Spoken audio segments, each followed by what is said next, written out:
Hello दोस्तों, मेरा नाम सोनू है और मैं बीकानेर में रहता हूँ। आज मैं आपने साथ घटी घटना के बारे में बताने जा रहा हूँ कि किस प्रकार मैंने अपनी पड़ोस की आंटी के साथ सेक्स किया था। मेरी उम्र 22 साल की है और मैं बीकानेर में ही रहता हूँ। मैं पंजाब में पढ़ाई करता हूँ। मैं कॉलेज की छुट्टियों में अपने घर आया था तो मैंने देखा कि मेरे पड़ोस में कुछ दिनों पहले कोई आंटी रहने आई है। मैंने जब उनको देखा तो ऐसा लगा कि वो मेरे लिए बनी है। मैं उनसे मिला और उनसे बातें करने लगा। पहले उन्होंने मुझे पहचाना नहीं, फिर मैंने उनको अपने बारे में बताया कि मैं आपके पड़ोस में ही रहता हूँ। वो समझ गई कि मैं कौन हूँ। मेरा उनसे काफी मिलना जुलना हो गया था। मैं बता देता हूँ कि उनके पति नहीं है, उनकी डेथ हो चुकी है। वो घर में अकेली रहती है, इसलिए मैं उनके घर आना जाना लगा रहता था। एक दिन मेरे घर के सारे सदस्य 2 दिनों के लिए कहीं बाहर गए हुए थे तो मुझे आंटी घर रहने के लिए कह दिया। मैं उनके घर शाम को चला गया। वो नाइटी पहने हुए थी तो मैं उनको देखता ही रह गया, उनके बूब्स देखता ही रहे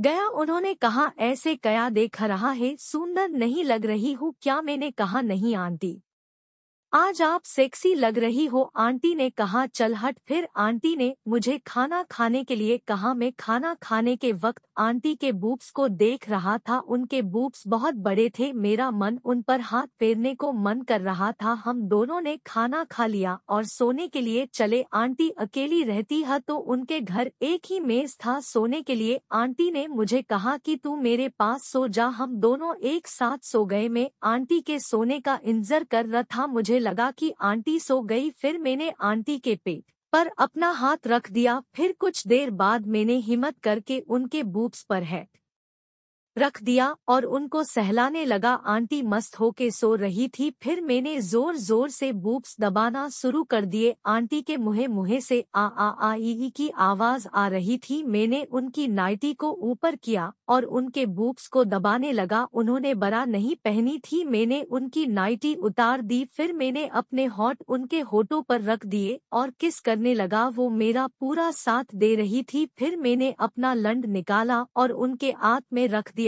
वो मेरी मूठ मारने लगी। अब मेरा मन उनकी चुत में लंड डालने का कर रहा था तो मैंने उनका एक पैर ऊपर किया और उनकी चुत पर लंड फेरने लगा। फिर मैंने एक झटका दिया और मेरा आधा लंड उनकी चुत में चला गया। वो जोर से चीला उठी। फिर मैंने जोर से एक और झटका मारा। मेरा सारा लंड उनकी चुत में चला गया। फिर मैं गसा मारने लगा। आंटी आ ई की आवाज निकाल रही थी और कह रही थी कि आज मेरे चुत की साड़ी खाज मिटा दे। फिर 45 मिनट के बाद मेरा मॉल निकलने वाला था तो मैंने आंटी से कहा कि कहाँ निकालूं। उन्होंने कहा, अंदर ही डाल। मैंने वैसे ही किया। आंटी को उस दिन मैंने 4 बार को चोदा और अब तक चोदता आ रहा हूँ।